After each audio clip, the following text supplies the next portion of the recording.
ఈ స్కైప్ ఆరాధనలో జాయిన్ అయిన మీ అందరికీ నా నిండు వందనాలు. అలాగే దేవునికి కూడా కృతజ్ఞతలు చెల్లించుకుంటున్నాను. అక్క ప్రైజ్లాడక్క, మీరు ప్రేయర్ చేయండి. ఓకే సిస్టర్, చేస్తాను. కళ్ళు మూసుకుందాము, ప్రార్థన చేద్దాము. స్తోత్రమైనా పరిశుద్ధుడ, మహిమోన్నతుడ, సరశక్తి మంతుడ, జీవం గల దేవా, నీకే వందనాలు ప్రభా. ఈ రాత్రికాలం ఇచ్చిన ఈ అవకాశం బట్టి నీకే కోట్లాది వందనాలు ప్రభా. పొద్దున శాతం మమ్మల్ని ఎంతగానో ప్రేమించి రక్షించి కాచి కాపాడిన దేవానికే స్తోత్రం. నైనా ఇచ్చిన ధన్యతను బట్టి నీకు కోట్లాది వందనాలు ప్రభా. రానబిడ తొందరగా నడిపించండి, నైనా ఆటంకాలను తొలగించండి. యేసు ప్రభా వచ్చిన పథకం ఆశీర్వాదం పొందునుగాక. దేవానికే వందనాలు స్తోత్రంలో నాయన ఇచ్చిన ధన్యత యేసు ప్రభా. అనేక మంది రక్షణ పొందటం మీ సహాయం చేయండి, నీ సంధికి నడిపించండి. దేవానికే వందనాలు ప్రభా. ప్రతి ఒక్కరు గుర్తెలగాలన్న ప్రభా, నీ సంధికి నడిపింపబడాలా. దేవాన్ని సేవ చేయటకు శక్తి దయచేసి నీ పరిశుద్ధాత్మ నడిపి దయచేయండి తండ్రిని. మరి కుటుంబాన్ని ఇంకా మారలేదు ప్రభా, కుటుంబాలంతా మారు రక్షింప పొందాలా, నీ సాక్షిపతిగా నిలబడాలా దేవా. ఆటంకాలను తొలగించండి తండ్రి. యేసు ప్రభా సేవలో బాధపడుతున్న ప్రభా పథక ప్రదర్శించడానికి దీవించండి, ఆశీర్వదించండి. ఇంకా సేవల బహుబలంగా మీరు వాడుకోండి. కుటుంబ సంగతులు మరమల చేత మీరు మాట్లాడండి తండ్రి. నీకే వందనాలు దేవా. యేసు ప్రభా ఈ రాత్రి కాలం మంది మీరు వాక్యం చేత మాతో ప్రతిదినం మీరు మాతో మాట్లాడుతున్న విధానం బట్టి నీకు వందనాలు. ఎంతగానో ప్రభా ప్రోత్సహిస్తున్నారు ప్రభా, అందరి బట్టి నీకు వందనాలు దేవా. ఇంకా యేసుక్రీస్తు నామంలో దేవా ఎక్కడైతే బలహీనత మీ ప్రభా, ఇంకా మీ జీవితం ఇంకా సరి చేసుకోవాలి వాక్యం చేత దేవా. మీరు ఇంకా అనేకమైన విషయాలతో మీరు మాతో మాట్లాడండి, మమ్మల్ని ఇంకా బలపరచండి తండ్రి. యేసయ్యా నీకే స్తోత్రం నైనా దేవానికే వందనాలు ప్రభా. ముఖ్యంగా యేసుక్రీస్తు నామంలో పాఠధర్మం వైపు పొందండి. వాక్యం చేత మీరు మాతో మాట్లాడండి, మమ్మల్ని ఇంకా బలపరిచి నిరాకడకై సిద్ధపరచండి దేవా. ఇంకా యేసు ప్రభా ఇంకా బలమైన సేవ చేయాల దేవా. సైతాన్ రాజ్యాన్ని కూల్చాలా ప్రభా. ఇంకా అనేక మందికి స్వార్థ ప్రకటించాలా, ప్రతి ఒక్క బిడ్డ సనికి నడిపించాలా. అలాంటి శక్తి ప్రతి ఒక్క బిడ్డకు దయచేయండి, బలపరచండి, నిరాకడకు ఇష్టపరచుకోమని నగడని యేసుకు మరి వేడుకుంటున్నాం తండ్రి, amen. Thank you sister. Praise lord. Thank you అక్క. Praise lord. అన్న మీరు పాట పాడండి. సరే sir. Praise lord. Praise lord.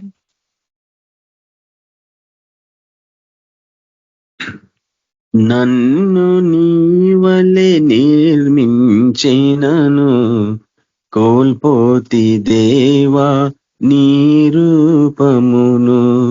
హేయ క్రియలతో సిలువేసినను, నాపై నీ కృపను తొలగించవెందుకు.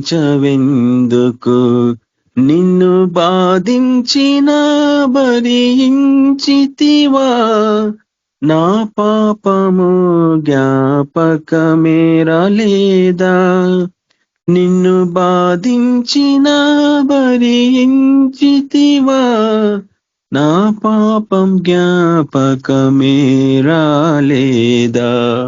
నన్ను నీవలే నిర్మించినను, కోల్పోతి దేవా నీ రూపమును.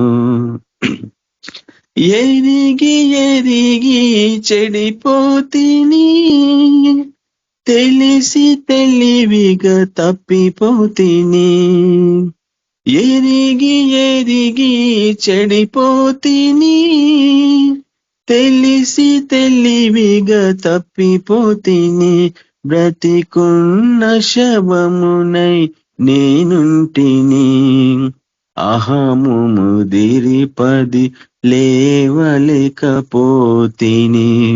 బ్రతికున్న శవమునై నేనుంటిని, అహము ముదిరిపది లేవలేకపోతిని. నన్ను నీవలే నిర్మించినను, కోల్పోతి దేవా నీ రూపమును. హేయ క్రియలతో సిలువేసినను, నాపై నీ కృప తొలగించవెందుకు.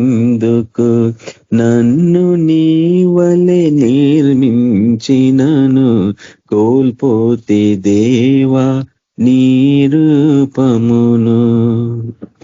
భయభక్తులు లేని వెర్రివాడనై, కుంపటి ఒడిలో పెట్టుకుంటిని. భయభక్తులు లేని వెర్రివాడనై, కుంపటి ఒడిలో పెట్టుకుంటిని. ఒక పూటి కూటికై ఆశపడితిని, వ్యభిచారినై వెక్కి వెక్కి ఏడ్చుచుంటిని. ఒక పూట కూటికై ఆశపడితిని. వ్యభిచారినై వెక్కి వెక్కి ఏడ్చుచుంటిని. నన్ను నీవలె నిర్మించినను కోల్పోతి దేవా నీ రూపమును. హేయ క్రియలతో సిలువేసినను నా పైన నీ కృపను తొలగించవెందుకో. సిల్వలో నీ శ్రమ చూడకుంటిని, కల్వరి ప్రేమను కానకుంటిని. సిల్వలో నీ శ్రమ చూడకుంటిని, కల్వరి ప్రేమను కానకుంటిని. నిన్ను సిలువ వేయమని కేకలేసితే, అయినా క్షమించి కౌగిలించి ముద్దు పెట్టుకుంటివి. నిన్ను సిలువ వేయమని కేకలేసితే, అయినా క్షమించి కౌగిలించి ముద్దు పెట్టుకుంటివి. నన్ను నీవలె నిర్మించినను కోల్పోతి దేవా నీ రూపమును. హేయ క్రియలతో సిలువేసినను నా పైన నీ కృప తొలగించవెందుకు. నిన్ను బాధించిన భరించితివా, నా పాపం జ్ఞాపకమే రాలేదా. నిన్ను బాధించిన భరించితివా, నా పాపం జ్ఞాపకమే రాలేదా. నన్ను నీవలె నిర్మించినను కోల్పోతి దేవా నీ రూపమును. హల్లెలూయా. ప్రైజ్ లార్డ్ అందరికీ. థ్యాంక్ యూ అన్న. Praise Lord. మన మధ్యలో మనకు స్వప్నక వాక్యం అందిస్తుంది. ప్రైజ్ లార్డ్ అక్క.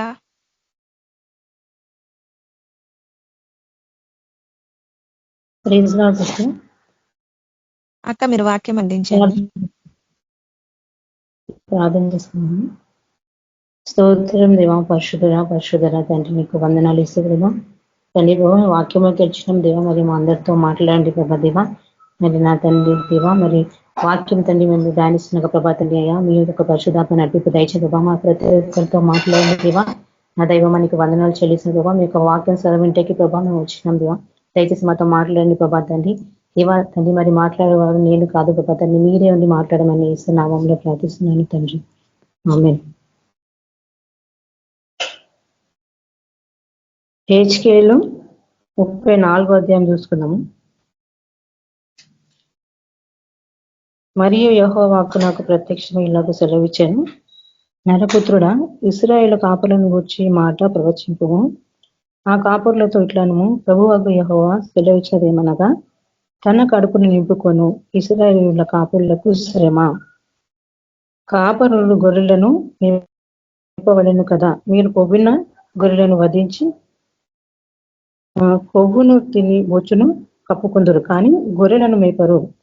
బలహీనమైన వాటిని మీరు బలపరచరు, రోగం గల వాటిని స్వస్థపరచరు, గాయపడిన వాటికి కట్టరు, తొలివేసిన వాటిని మరల తోలుకుని రారు, తప్పిపోయిన వాటిని వెదుకరు. అది మాత్రమే కాక మీరు కఠిన మనస్కులయ్యి బలాత్కారములతో వాటిని ఏలుదురు. కాబట్టి కాపరు లేకే అవి చెదిరిపోయి సకల అడవి మృగములకు ఆహారం ఆయను. నీ దేవుడు ఒక వాక్యము మనకు బయలుపరుస్తుంది ఏంటంటే కదా, కాపురుల గురించి మాట్లాడుతున్నాడు ఇక్కడ దేవుడు. కాబట్టి మనకి ఈరోజు దేవుడు బయలుపరిచిన యొక్క వాక్యాన్ని నేను మీ దగ్గర పంచుకుంటున్నాను. కాబట్టి దేవుడు కాపరుల గురించి మాట్లాడుతున్నాడు, గొర్రెల గురించి అతను ఎంత చింతిస్తున్నాడు దేవుడు, గొర్రెల గురించి అంటే అతను ఎంత దుఃఖపడుతున్నాడు దేవుడు కదా. కాపరుల గురించి చెప్తున్నాడు కదా, గొర్రెలు అంట కదా, కాపరులు తమ కడుపులు నింపుకుంటున్నారంట, కానీ గొర్రెల గురించి అంట వాళ్ళు అస్సలు కదా శ్రద్ధ కలిగి లేరు అని చెప్తున్నాడు దేవుని వాక్యము కదా. యెహోవా సెలవిచ్చుచున్నది ఏమన్నారా కదా, తమ కడుపు నింపుకున్న ఇశ్రాయేలు కాపులకు శ్రమ అని చెప్తున్నాడు కదా. కాపురులకు దేవుడు శ్రమ అంటున్నాడు కదా. వారిని అంటే దేవుడు కాపురులతో దేవుడు వారిని విమర్శిస్తా అంటున్నాడు దేవుడు. కాబట్టి గొర్రెలను మేపవాలే కదా కాపరులు. ఎవరైతే దేవుడు కదా గొర్రెలకి కాపరులను పెట్టిన కాపరులను గొర్రెలు మేపవాలని కదా, కానీ వాళ్ళు వాళ్ళ కడుపులు నింపుకుంటున్నారంట.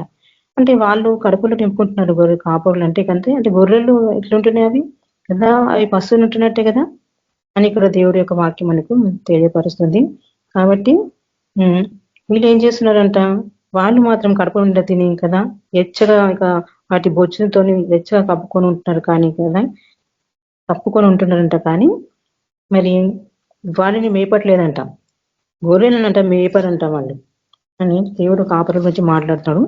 అలాగే మనం కింద మనము 20 వచనం నుంచి అక్కడ మనం చూసుకుంటే గొర్రెల గురించి కూడా మాట్లాడుతున్నాడు దేవుడు. చూడండి దేవుని మనసు ఎంత బాధపడుతుంది కదా కాపురుల విషయమే, వాళ్ళు చేసే ఒక భయంకరమైన విషయమే దేవుడు ఎంత బాధపరుచాడు. గొర్రెలను వధించి గొర్రెలనంట వధించి కొవ్వుని తీసి బొచ్చునంట వాళ్ళు కప్పుకొందులు.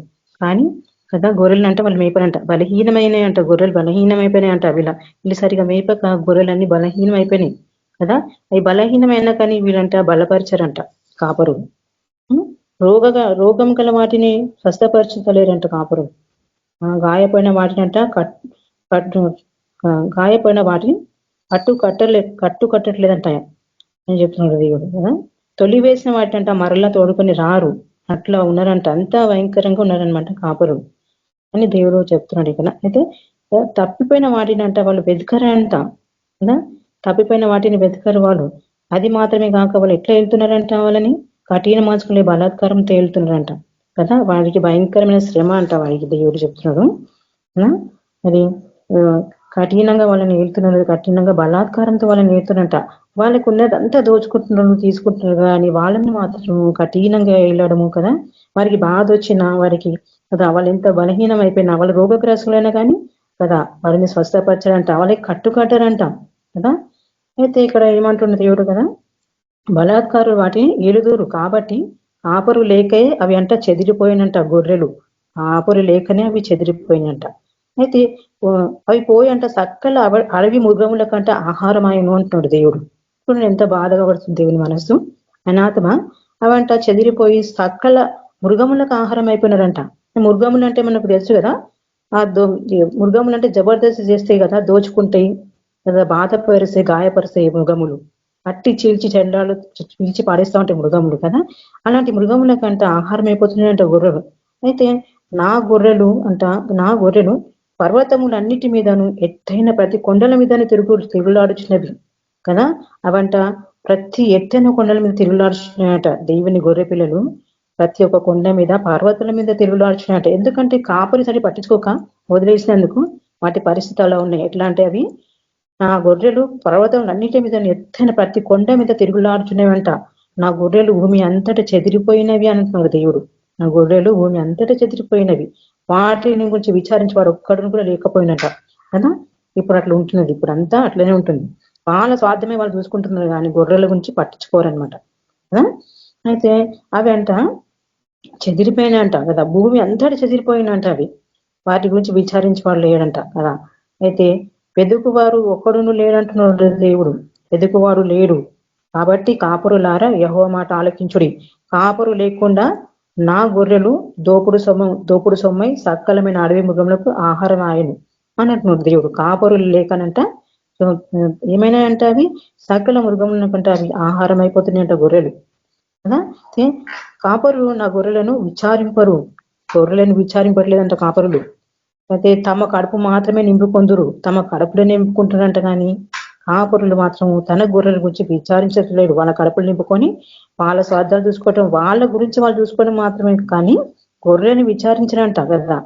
గొర్రెలకు కదా దేవుడు మన ప్రభు ఏమన్నా, నేను గొర్రెల గురించి నా ప్రాణం పెట్టడానికి వచ్చినా నేను గొర్రెలకి మంచి కాపరి అన్నాడు దేవుడు కదా.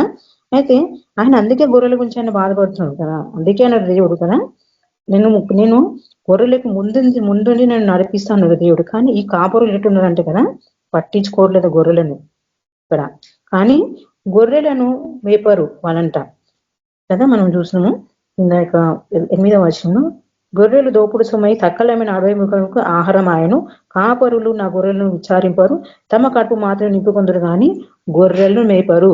వాళ్ళు ఏం చేస్తారు, సరిగ్గా కాపరులు పట్టించుకోకపోతే ఇంకా రకరకాలుగా వాళ్ళ లోకంలో కలిసిపోవడం, వాళ్ళు ఎక్కడ మంచి జరుగుతా వాళ్ళకి ఎక్కడ బాగుంటుందని ఈ చర్చ నుంచి ఆ చర్చకి, అక్కడ నుంచి అక్కడికి అట్లా తిరిగి లోకంలో కలిసిపోతాయి కొన్ని గొర్రెలు ఏమో కదా. మళ్ళీ వాళ్ళు ఏం చేస్తారంటే పాత జీవితంకి మళ్ళీ వెళ్ళిపోతారు, మళ్ళీ విగ్రహాధన చేయడం, ఆ కొండ ఈ కొండకు అక్కడిక్కడ పోవడం లాంటివి గొర్రెలు చేస్తూ ఉంటాయి. కానీ ఎందుకంటే అలా పట్టించిన కాపరి లేక. కాబట్టి దేవుడు ఏమంటున్నాడు, కాపరులకే కదా శ్రమ అంటున్నాడు దేవుడు, కాపరులను శిక్షిస్తా అంటున్నాడు దేవుడు ఇక్కడ. అయితే ఇదే ప్రభువుకు యెహోవాకు కాబట్టి కాపరులారా యెహోవా మాట ఆలకించుడి అంటున్నాడు దేవుడు.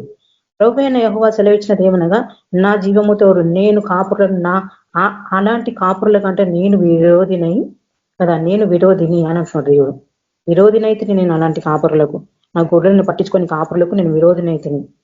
ఒక కాపరి, గొర్రెలకు ఒక కాపరి ఉండాలంటే అది దేవుడు ఏర్పరచుకుంటే కదా అతను కాపరి అవుతాడు. ఆ కాపరి అయినప్పుడు ఆ కాపరి గొర్రెలను మంచిగా కాయాలి, మంచిగా మేపాలి. లేకపోతే కదా దేవుని మనసు ఎంత దుఃఖిస్తుంటది, ఎంత బాధపడుతుంటది గొర్రెల గురించి. కాబట్టి దేవుడు ఇక్కడ అంటున్నాడు కదా, అలాంటి కాపులకి గొర్రెలను పట్టించకుండా, వాళ్ళ బాగుబోగులు చూడకుండా, వాళ్ళకి రోగం వచ్చినా నొప్పి వచ్చినా, వాళ్ళు పస్తున్న ఉన్నా, వాళ్ళు ఎట్లా ఉన్నా పట్టించుకోకుండా వదిలేసి వారిది వాళ్ళు చూసుకొని వాళ్ళని వాళ్ళు పోషించుకునే కాపులకంట శ్రమ అంటున్నాడు దేవుడు. వారికంటే దేవుడు విరోధి అయినాడంట, విరోధి కదా. అది దేవుడే విరోధి అయి ఉంటే ఎవరు వారిని కాపాడతారు ఇంకా అలాంటి వారిని కదా. అయితే నా గొర్రెలను గూర్చి వారి వద్ద విచారించదను అంటున్నాడు దేవుడు. వదిలాడు దేవుడు. ఒక్క గొర్రెని కాపరి, ఒక్క గొర్రెని కదా వదిలేసినా కానీ, ఒక గొర్రె కదా తప్పిపోయి అది పాడైపోతే కదా కాపరిని విచారించాడు దేవుడు. ఖచ్చితంగా విచారిస్తాడు దేవుడు కదా. ఆయన నీతి న్యాయములు కలిగిన దేవుడు ఆయన కదా. ఆయన నీతి, ఆయన న్యాయము, ఆయన సత్యములు, ఆయన ప్రేమ, పరిశుద్ధత ఎప్పుడు స్థిరమైనవి, అవి ఎప్పుడు తరగవు, ఎప్పుడు స్థిరమైనవి. ఆయన ఖచ్చితంగా కాపరులకు కదా ఏం చేస్తారంట, విచారిస్తారంట. తన గొర్రెల గురించి కాపురులను విచారిస్తారంట దేవుడు. కాబట్టి వారు గొర్రెలను మేపుట, వారితో నేను గొర్రెలను మేపుట మాన్పించదను. ఆ కాపరి సరిగా లేకపోతే కదా ఆ గొర్రెలను అంట కదా వారి చేతనంట మాన్పిస్తారంట గొర్రెలను మేపుట కదా. వాళ్ళు ఒక్కొక్కటి ఇంకా వాళ్ళ దగ్గర నుంచి తప్పిపోతారు, వెళ్ళిపోతారు. ఇంకా అలాంటి కాపరి దగ్గర ఉంటారు ఆ గొర్రెలు ఉండవు కదా. ఒక్కొక్కటి మెల్లగా అటు ఇటు తప్పిపోతాయి, వెళ్ళిపోతాయి అనమాట. కాబట్టి ఇకను కాపరులు తమ కడుపు నింపుకొనక జాలకి ఇందురు. ఇకను కదా కాపరులు తమ కడుపు నింపుకొనక జాలకి ఇందురు అంటున్నాడు దేవుడు. నా గొర్రెలు వారికి తిండి కాకుండా వాటి నోటి నుండి వాటిని నేను తప్పించదను అంటున్నాడు దేవుడు ఇక్కడ. అయితే ఇదే ప్రభువుకు యెహోవాకు, ప్రభు అయిన యెహోవా సెలవిచ్చినది ఏమనగా, ఇదిగో నేనే నా గొర్రెలను వెతికి వాటిని కనుక్కుందును. అయితే ఆ తప్పిపోయిన వాటిని అన్నిటిని నేనే వెతికి వాటిని నేను కనుక్కుంటాను అంటున్నాడు దేవుడు. చూడండి దేవుడు ఎంత ప్రేమ సరిపోయినాడు కదా కదా. ఒక్కటి తప్పిపోయినా ఆయన ఊరుకోడు దేవుడు కదా, ఆయన దాన్ని వెతుకుతాడంట దేవుడు. ఒక్కటి తప్పిపోయినా కదా వెతుక్కుంటాడంట. అందుకే దేవుడు మన ప్రభు కూడా అంటే మనము విన్నాం కదా, ప్రభు నోటి ద్వారా వచ్చిన మాట కదా, తప్పిపోయిన వాటిని దేవుడు ఎదికి రక్షించుటకు నేను వచ్చి తిని అని మన ప్రభు అన్నాడు. కాబట్టి కదా 100లో ఒకటి తప్పిపోయినా దాని కొరకు దేవుడు వెతుకుతాడంట. అయితే ఇక్కడ చూడండి ఎన్ని గొర్రెలు తప్పిపోతున్నాయని చెప్తున్నాడు దేవుడు. ఇదిగోని నేనే నా గొర్రెలను వెతికి వాటిని కనుక్కుందును కదా. ఆయనే తన గొర్రెలను వెతికి కనుక్కుంటాడంట. తమ గొర్రెలు చెదిరిపోయినప్పుడు కాపరులు వాటిని వెతుకున్నట్లు నేను నా గొర్రెలను వెతికి చీకటి గల మబ్బునందు కదా, చీకటి గల మబ్బు దినమందు ఎక్కడికెక్కడికి అవి చెదిరిపోయానో అక్కడ నుండి నేను వాటిని తప్పించి తీసుకొస్తానంటున్నాడు దేవుడు. చూడండి కదా, కాపరులు వదిలేస్తే దేవుడు వదులుతారా? దేవుడు వదిలేడు. అందుకే మనుషులు కదా ఎవరిని కాదు ఎవరిని నమ్ముకోవాలి కదా, కాపరి అయిన దేవుని నమ్ముకోవాలి. కానీ ఏ ఒక్కరిని నమ్ముకోవటానికి లేదు అని ఇక్కడ మనకు తెలుస్తుంది కదా. దేవుడే కదా వెతికి రక్షించడానికి వచ్చి కదా, దేవుడే వెతుకుతున్నాడు ఆ గొర్రెలను. తప్పిపోయిన వాటిని కూడా దేవుడే వెతికి మళ్ళీ తెచ్చుకుంటున్నాడు ఆయన. అయితే చూడండి ఇక్కడ మళ్ళీ ఆయా జనులలో నుండి నేను వాటిని తోడుకొని వచ్చి ఆయా దేశంలో నుండి వాటిని నేను సమకూర్చి వాటి స్వదేశంలో వాటిని నేను తెచ్చి పర్వతాల మీద వాగుల మీదను దేశమందున సకలమైన కాపురపు స్థలమందున వాటిని నేను మేపేదను. చూడండి దేవుడు కదా, ఆయన మళ్ళీ అన్నిటి తీసుకొని సమకూర్చుకొని కదా మంచి మేతగల భూమి నేను వాళ్ళని మేపుతా కదా, మంచి ఆహారం నేను వాళ్ళకి ఇస్తా అని చెప్తున్నాడు దేవుడు కదా. అయితే చూడండి, కాపురైన వారు ఎట్లున్నారో మనకి చెప్తున్నాడు దేవుడు కదా.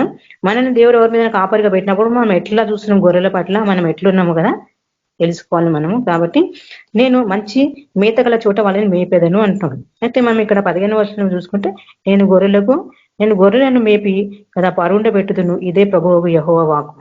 అయితే దేవుడు అంటున్నాడు కదా, నేను నా గొర్రెలను మేపి వాటిని నేను మంచి చోట నేను పరుండ పెడతాను వాళ్ళకి కదా. మనకి వాక్యం కదా, పచ్చిక చోట నేను వారిని పరుండ పెడతాను అని వాక్యం ఉంది కదా మనకు. అలాగే దేవుడు అంటున్నాడు కదా, తప్పిపోయిన వాటిని అంటే దేవుడు వెతికి కదా వాటినంట మంచి ఒక మేతకల ప్లేస్కి తీసుకొచ్చి వాటినంట తోలుకొని వచ్చి ఆయననే ఉండి కదా వారిని పరుండ పెడతాడంట కదా. చూడండి, మనము 16వ వచనం చూసుకుంటే, అయితే యెహోవాకు తప్పిపోయిన దాన్ని నేను వెతుకుటకును కదా, తప్పిపోయిన దానిని నువ్వు వెతుకుటకును, తొలివేసిన దానిని మరలా తోలుకొని వచ్చేదను కదా, గాయపడిన దానికి నేను కట్టుతాను కదా, గాయపడిన వాటికి నేను కట్టుదును, దుర్భముగా ఉన్న దానిని బలపడుతును, అయితే క్రొవ్విన వాటిని బలము గల వాటిని శిక్షాన్ని మీద పెట్టి లయపరిచేదను. ఈ వాక్యం చూడండి, చాలా ఇంపార్టెంట్ ఇక్కడ మనకుంది వాక్యము కదా. ఆయన ఏమంటున్నాడు కదా, దేవుడు తొలివేయబడిన వాటిని అంట మరల తోడుకొని వచ్చేస్తాడంట దేవుడు, చెదిరిపోయిన వాటిని అన్నిటిని, తొలిపోయిన వాటిని అన్నిటిని. కానీ గాయపడిన వాటిని కూడా నేను కట్టుబడతాను కదా. కాపుల చేత గాయపడిన వాళ్ళు కదా కదా ఎన్నో రకరకాల విధంగా గాయపడిన వాటిని అన్నిటిని కదా దేవుడు ఏమంటుండు, వాటికి నేను తోడుకొని వాటి గాయములు నేను కట్టుదును అంటున్నాడు దేవుడు కదా. దేవుడే ఇక మనిషి గాయాలు కట్టగలడు కానీ ఏ మనిషి కట్టలేడు కదా. ఏ మనుషులు కదా కట్టలేరు అనమాట గాయపడిన వ్యక్తులని. కానీ దేవుడు అంటున్నాడు, నేను వాటి కట్టుదును. అయితే ఇక్కడ ఏమంటున్నాడు, దుర్బలంగా ఉన్న వాటిని కూడా బలపరచుదును. దుర్బలంగా ఉన్న వాటిని కూడా దేవుడు బలపరుస్తా అంటున్నాడు కదా. అయితే కొవ్విన వాటిని బలము గల వాటికి శిక్షని మేత పెట్టి లయపరచాలంట. దాన్ని అయితే క్రొవ్వినవి కూడా ఉంటాయి కదా, కొన్ని గొర్రెలలో క్రొవ్వినవి ఉంటాయి.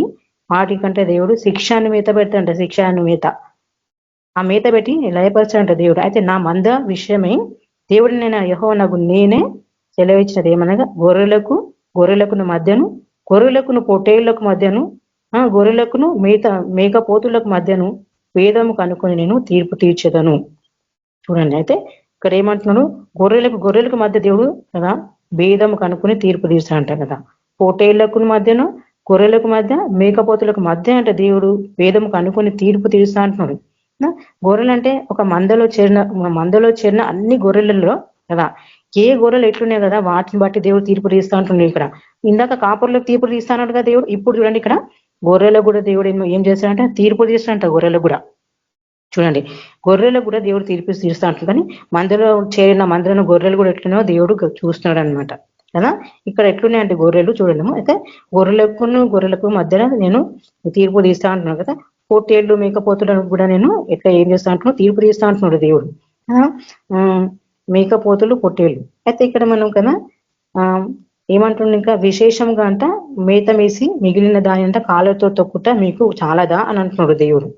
చూడండి కదా, ఎవరితో అంటున్నాడు ఈ మాట కదా, పొట్టేళ్లతో మేకపోతే గొర్రెలతోనే అంటున్నాడు ఈ మాట కదా. మీరు మేత వేసి విశేషంగా మేత వేసి మిగిలిన దాన్ని కాళ్ళతో తొక్కుట మీకు చాలాదా అంటున్నాడు దేవుడు. గొర్రెలకు అంటున్నాడు ఈ మాట. గొర్రెల మధ్యలో కూడా ఒకరినొకరు తొక్కుకుంటా ఉంటారు, ఒకరినొకరు ఏం చేస్తారంటే ద్వేషిస్తూ ఉంటారు కదా అని ఇక్కడ మనకు తెలుస్తుంది. కాబట్టి దేవుడు ఏమంటున్నాడు కదా, కాళ్ళతో తొక్కడం మీకు చాలదా కదా. ఎవరైనా బలహీనంగా ఉంటే కదా, జ్ఞానం లేని వాళ్ళు, బుద్ధి లేని వాళ్ళు కదా, ఈ లోకంలో దేంట్లైనా బలహీనంగా ఉన్న వాళ్ళని వేసి కదా పైకి రాకుండా తొక్కేస్తా ఉంటారు కదా. వాళ్ళ స్వార్థం చూసుకుంటా ఉంటారు, వాళ్ళు గొప్ప చూపించుకుంటా ఉంటారు. కానీ బలహీనమైన దానికి కదా ఎవ్వరు కూడా జాలి పడరు ఈ రోజులలో. చూడండి, వాటి అంటే కాళ్ళతో తొక్కుటకు మీకు చాలదా, మీరు స్వచ్ఛమైన నీరు తాగి మిగిలిన దానిని కాళ్ళతో కలకల చేయుట మీకు చాలదా అంటున్నాడు. మీరేమో స్వచ్ఛమైన నీళ్లు తాగి మిగతా వాటిని మీరు ఏం చేస్తారు, మీ కాళ్ళతో వాటిని తొక్కేసి ఆ నీళ్ళని అంతా మీరు గరిజిగా చేసేసి కదా ఆ నీళ్ళని మీరు కదా ఏం చేస్తున్నారు, మీరు తాళ్ళతో తొక్కిన దాన్ని నా గొర్రెలు మేయవలేనా కదా, తాళ్ళతో మీరు బురదగా కలిపిన దానిని అవి త్రాగవలేనా కదా. నీకు చాలినంటే నువ్వు తాగేసి, అంటే గొర్రెల గురించి చెప్తున్నావు కదా, మంచిగా నువ్వు తాగేసి కదా మళ్ళీ నీ కాళ్ళతో అంతా ఆ మంచిలను పాడు చేసేస్తే ఆ తొక్కిన నీళ్లు మళ్ళీ నా గొర్రెలు తాగవలేనా కదా. అందుకే ఇక్కడ దేవుడు గొర్రెలకు మధ్య కూడా తీర్పు తీస్తాడంట కదా. బలిసిన గొర్రెలు ఉంటాయి కదా, కొవ్వెక్కినవి ఉంటే అందులో కూడా కదా, తగ్గింపు కలిగినవి ఉంటే అందులో కూడా, మంచి స్వభావం కలిగిన ఉంటే, మంచి క్రియలు కలిగిన ఉంటాయి. కొన్నికి కదా ద్వేషము కోపం కలిగినవి కూడా ఉంటాయి అన్నమాట. ఇక్కడ మనకి వాక్యాన్ని బట్టి తెలుస్తుంది. కానీ దేవుడు ఏమి కోరుకుంటున్నాడు కదా, కాపుర్లతో కదా మంచిగా మేపువారు కావాలని కోరుకుంటున్నాడు. గొర్రెలలో ఏమని కోరుకుంటున్నాడు? గొర్రెలు కలిసి ఒకరికొకరు కలిసి కదా ప్రేమగా ఉండాలని కోరుకుంటున్నాడు దేవుడు ఇక్కడ. గొర్రెలు కలిసి బలహీనంగా ఉన్న గొర్రెలను తొక్కట దేవునికి ఇష్టం లేదు ఇక్కడ కదా అని చెప్తున్నాడు. కాబట్టి ప్రభువైన యెహోవా ఈ మాట సెలవిచ్చుచున్నాడు, ఇదిగో నేనే క్రొవ్విన గొర్రెలకును చిక్కిపోయిన గొర్రెలకును మధ్య భేదము కనుకొని తీర్పు తీర్చుదును. చూడండి, ఇక్కడ కొవ్విన గొర్రెలు ఉన్నాయి కదా, చిక్కిన గొర్రెలు ఉన్నాయి ఇక్కడ. అయితే చూడండి, కొవ్విన గొర్రెలకును కదా మరి ఆయన ఏం చేశాడంట, చిక్కిన గొర్రెలకు మధ్య భేదము కనుక్కొని అంటే ఆయన తీర్పు తీర్చాడంట దేవుడు. అంటే ఎట్లుండాలి గొర్రెలు ఎవరిని బట్టి ఆయన గొర్రెలు అంటుంది కదా, ఆయన బిడ్డలే కదా గొర్రెలు, దేవుని బిడ్డలే కదా గొర్రెలు. మరి గొర్రెలు ఎట్లున్నాయి కదా, కొన్ని గొర్రెలు చూడటానికి గొర్రెలు లాగా ఉంటాయి, కానీ వాటి స్వభావం ఎట్లుంటది అంటే కదా మృగం లాగా ఉంటాయి.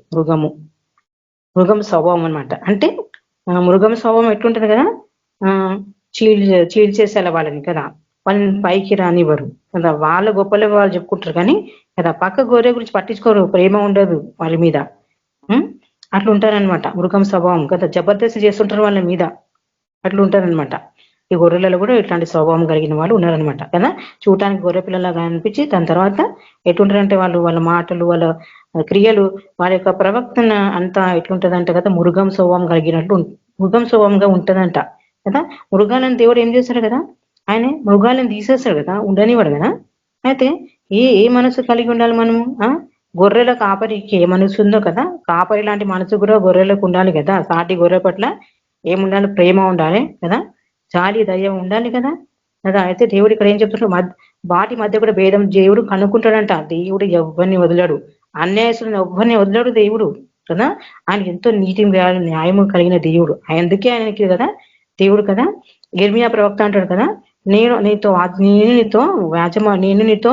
వ్యాజ్యమైనప్పుడు నువ్వు నాకు నీతిమంతుని కనబడుతున్నావు దేవా అంటాడు కదా. అంటే దేవుని మనస్సు ఎంత సున్నితమైన చూడండి కదా. ఆయన గొర్రెల గురించి విచారిస్తున్నాడు కదా. గొర్రెలు చెదిరిపోతే బాధపడుతున్నాడు ఆయన. గొర్రెలకు మధ్య కూడా ఆయన తీర్పు చూస్తున్నాడు ఏ గొర్రె ఎట్లుందో కూడా కన్ను చూస్తున్నాడు దేవుడు కదా. ఆయన కళ్ళంట మొత్తం భూమిని కదా, సృష్టిని చూస్తుంది కదా. అలాంటప్పుడు ఆయన బిడ్డలైనకి ఇంకా ఎంత చూస్తుంటే ఆయన కన్నులు కదా, దివరాత్రులు మానక కదా ఆయన కదా ఏమంటాడు, ఇజ్రాయెల్ కాపాడు కొనుక్కొని నిద్రపోవడంట. ఆ విధంగా చూస్తున్నాడు దేవుడు. కాబట్టి కదా మన గొర్రెలు ఏమనుకుంటా అంటే నేను మంచుకున్నా అని అనుకుంటే గానీ అవి ఏవి మంచియో దేవునికే తెలుసు కదా. కొన్ని గొర్రెలు ఎట్లుంటాయంటే తెర ముందు ఒకలాగా, తెర వెనుకల ఒకలాగా ఉంటాయి అనమాట కదా. అయితే దేవుడు ఏమంటున్నాడు కదా, అది ఓకే కదా, గొర్రె పక్కన గొర్రె గుర్తించదేమో కానీ ఆ గొర్రెల కాపరి అయిన దేవుడు కనుక యేసుప్రభు ఆయనకి తెలుసు కదా.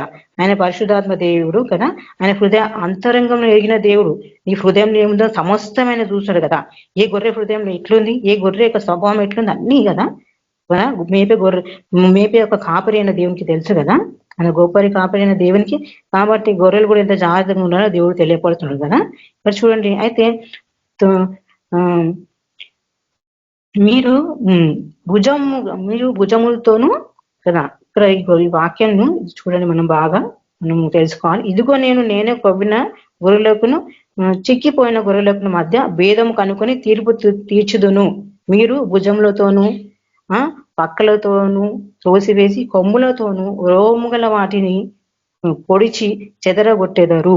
నా గొర్రెలు ఇక దోపుడు కాకుండా గొర్రెకుల మధ్య తీర్పు తీర్చి నేను వాటిని రక్షించేదను అంటున్నాడు దేవుడు కదా. గొర్రెలు అంట ఒక గొర్రెలు కదా.